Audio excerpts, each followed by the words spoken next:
and then we'll talk about it. Here with us at this time. Yeah, well, our deadline is coming up right now in a couple of days. And I think you've just heard a lot of chatter about, what we're asking for is not sustainable for the business. And being on this side with Unrivaled, I know what it takes to run a sustainable business. So I think if they can't find a model that makes that happen, they need to put people in place who can, because we've proven that. That's Napheesa Collier, co-founder of Unrivaled, speaking on national television during her league's opening night. And what she just said has the entire WNBA community absolutely losing their minds, because she didn't just praise her own league. She claimed Unrivaled proves the WNBA Players Association knows how to run a sustainable business better than the league itself. A league that's existed for 2 years, with zero public financial data, that's currently losing star players left and right. But here's where this gets truly fascinating, because the timing of this statement matters more than you think. I ain't mad at it. I couldn't do it. You know what I'm saying? So Napheesa Collier, during the Owls game, I believe she's still on the Lunar Owls, she talked to the broadcast about Unrivaled and gloated about what we're doing over here at Unrivaled. Oh yeah, sustainability. Oh really now? Okay. We have a roasting session on our 7 to 9 possessions.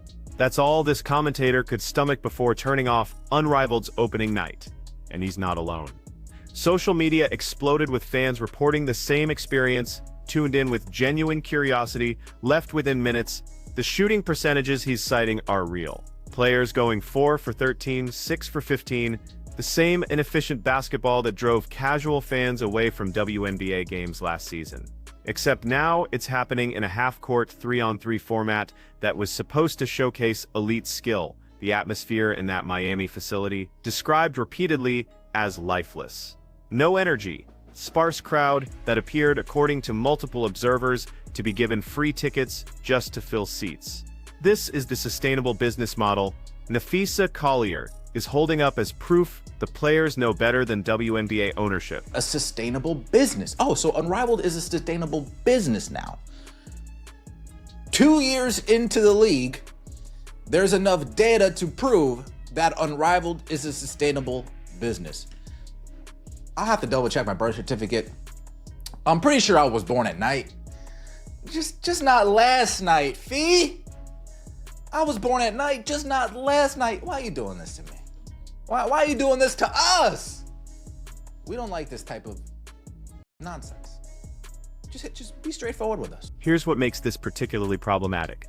Unrivaled operates out of a single facility in Miami. One location, no travel costs, no arena rental negotiations in 12 different cities. Minimal overhead compared to running an actual professional sports league. They train in the same building where they play. The entire operation is contained in one space for 6 weeks. And even with those massive structural advantages, they couldn't attract Caitlin Clark for Season 1, couldn't get Asia Wilson. And for Season 2, they're losing Angel Reese and Sabrina Ionescu, 2 of their biggest names. When your league is hemorrhaging star power in year 2, while claiming you've figured out the sustainability model that a 28-year-old league hasn't, you're not making a business argument. You're making a fantasy argument. Successful league. As soon as TNT has to start crediting back advertisers, that handout money goes away and this thing collapses. Let's be for real here, right? Unrivaled is so sustainable that they can't even attract the best players, but they couldn't even retain the other players. They couldn't attract Asia, they couldn't attract Caitlin, Season 1, and they can't retain Angel, and they can't retain Sabrina, Season 2, but it's sustainable. We're losing stars, but it's just, oh no. TNT is bankrolling this entire operation. That's the part nobody wants to say out loud. The broadcast deal, the player salaries, the facility costs, it's all coming from Warner Brothers Discovery's pockets as they try to establish themselves in women's basketball after losing NBA rights. The moment TNT has to start crediting back advertisers because viewership targets aren't being met, this whole house of cards collapses. That's not speculation, that's how television economics work.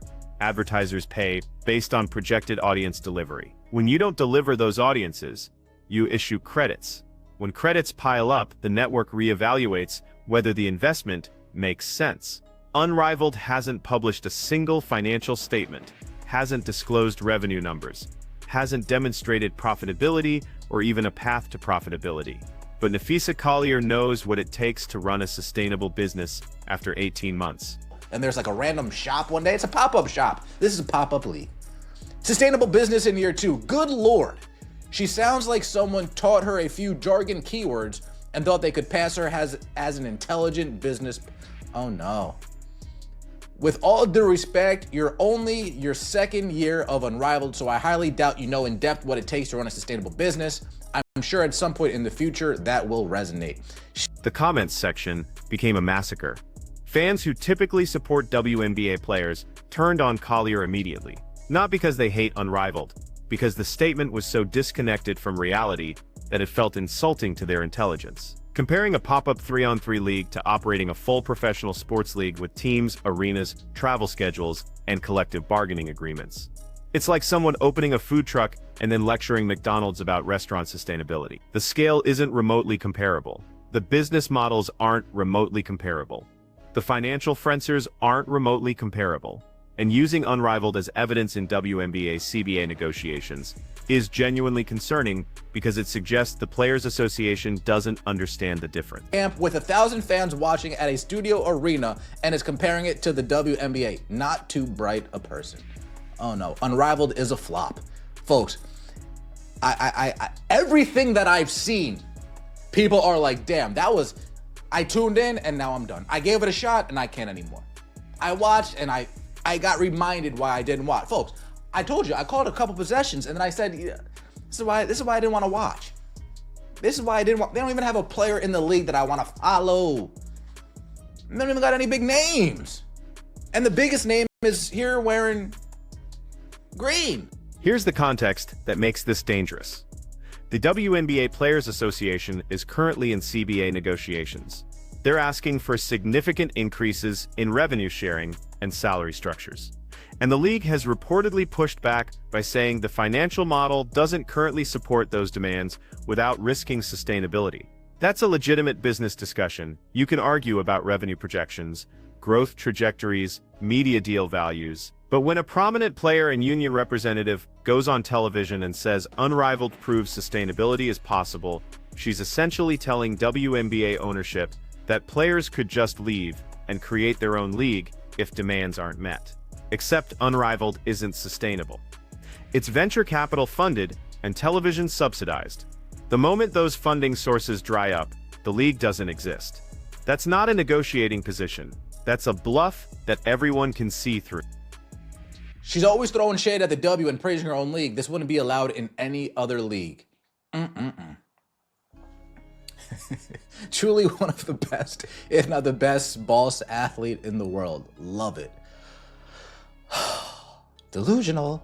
It's like comparing running a mom and pop store to running a corporate big box store. The size and scope are too different to collate. This misappropriated confidence is truly detrimental to the negotiations and honestly makes her look just ...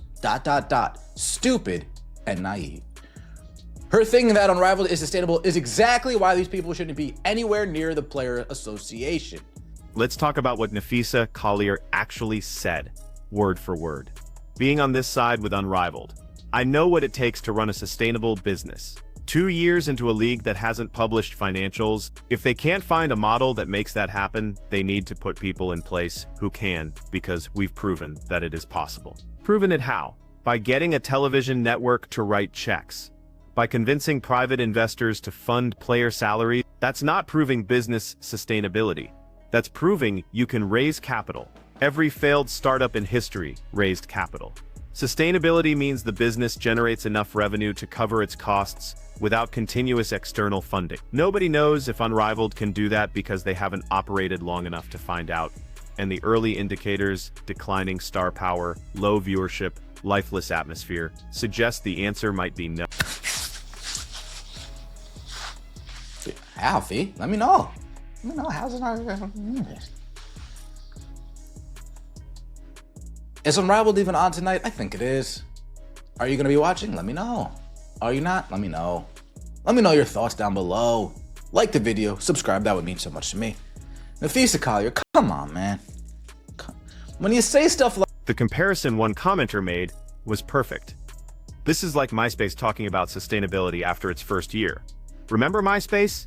Massive initial buzz, venture capital funding, media partnerships, celebrity adoption. Then Facebook showed up and MySpace disappeared within a few years because the business model didn't actually work long term. Unrivaled has buzz right now. It has funding right now. It has media coverage right now. But buzz isn't sustainability. Funding isn't sustainability. Coverage isn't sustainability. Revenue exceeding costs over multiple years, that's sustainability. And we have zero evidence Unrivaled can achieve that. Yet here's a co-founder using it as proof that WNBA ownership doesn't know how to run their business. It would be a disservice to the people who came before us, so the work that we put in to take less than what we're owed. Yeah. The sport has grown so much, conversation around it has gone down. Oh no. The sport has grown so much that the chatter around it has gone, oh, you hate to see it. Oh, you hate. So here's what this really reveals. There's a fundamental disconnect between how some WNBA players view business operations and how business operations actually work. Napheesa Collier is an elite basketball player, multiple-time All-Star, Olympic gold medalist, one of the best two-way players in the league.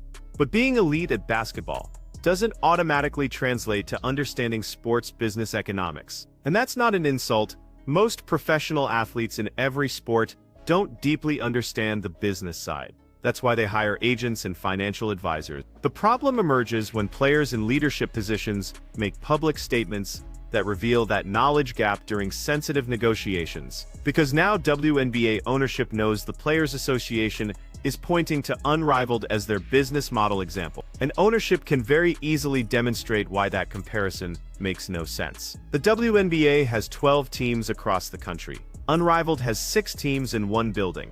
The WNBA plays a 40-game regular season plus playoffs over 5 months. Unrivaled plays an 8-week season in January and February. The WNBA negotiates with 12 different arena operators, 12 different local markets, 12 different sets of municipal regulations. Unrivaled negotiates with one facility in Miami. The WNBA has to build sustainable local fan bases in each market that will buy tickets year after year. Unrivaled just needs to fill a small venue for 6 weeks with people who are curious about a new concept. The WNBA has to generate television ratings that justify long-term broadcast deals. Unrivaled got a television deal before playing a single game based purely on speculation about potential audience interest. These aren't minor differences, these are fundamental structural differences that completely change the financial equation. And when Napheesa Collier says Unrivaled proves the WNBA should be able to pay players more, she's comparing apples to submarines. They're not even in the same category. Category business operation. Now let's talk about what happened with Collier personally, because this adds another layer. She had surgery during Unrivaled season, missed games for her own league while she recovers. Multiple fans pointed out the obvious question: if Unrivaled is your sustainable business and your priority, why didn't you schedule that surgery during the WNBA offseason so you'd be ready for Unrivaled? Why have surgery on Unrivaled's dime instead of the WNBA's dime? The answer is pretty clear. The WNBA is still the priority. Unrivaled is the side project, which is fine. Most players treat it exactly that way. But you can't treat something as a side project while simultaneously holding it up as proof of superior business acumen. The fans aren't buying it.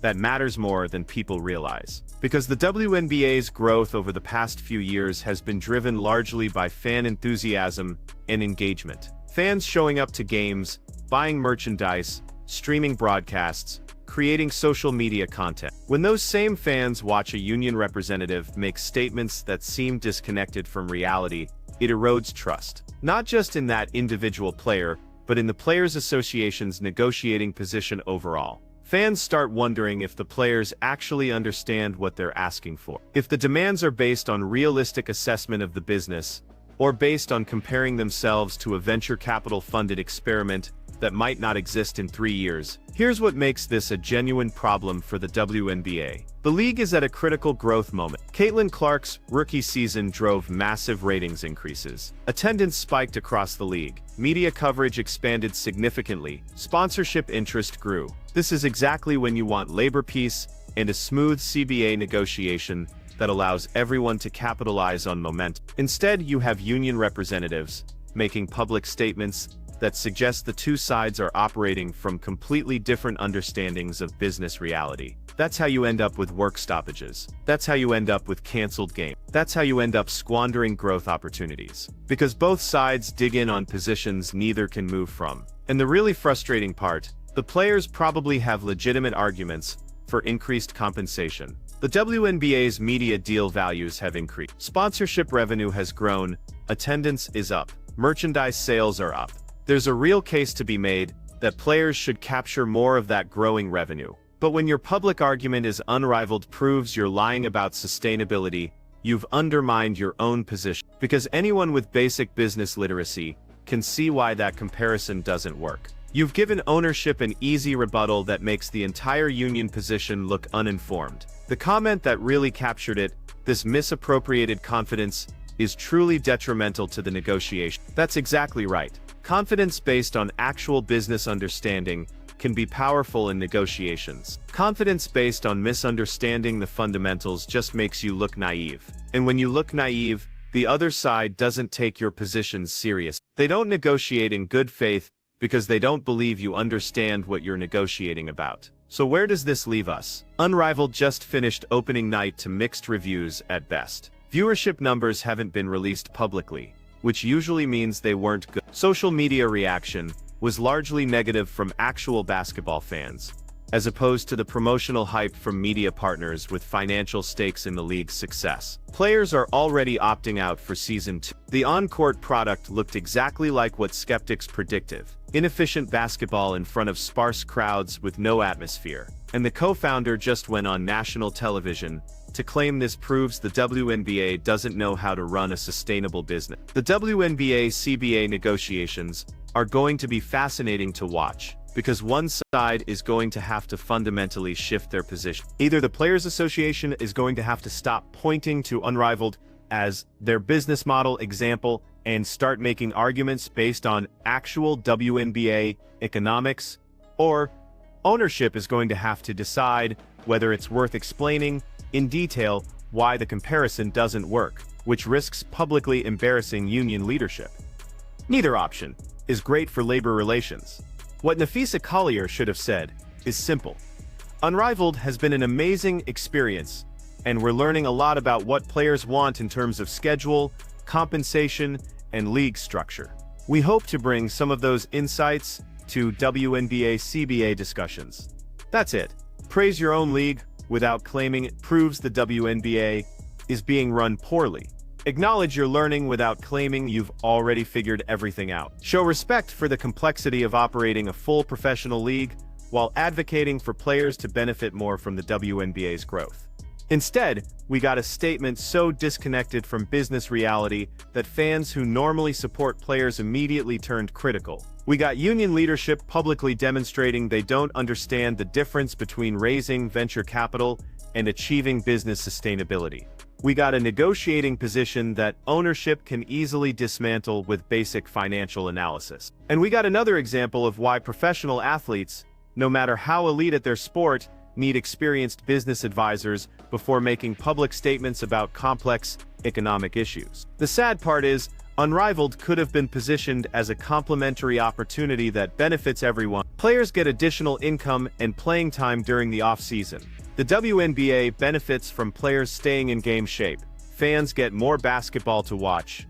Media partners get more content. It didn't need to be framed as proof that players could run leagues better than existing ownership. That framing helps nobody and potentially hurts everyone if it derails CBA negotiations. But here we are, opening night is done. The reviews are in, and they're not good. And the co-founder's response was to claim this struggling venture capital-funded experiment proves a 28-year-old league doesn't understand sustainability. The cognitive dissonance is stunning, and the fans aren't staying quiet about it. So the question is, Will the Players Association adjust their messaging and approach negotiations based on actual WNBA business metrics? Or will they double down on the unrivaled comparison and risk a prolonged negotiation that could threaten next season? Because if you're a WNBA fan hoping for labor peace and continued growth, that statement from Napheesa Collier should genuinely worry you. Not because Unrivaled exists, but because union leadership thinks it's a relevant comparison. That's a problem. Let me know what you think in the comments below.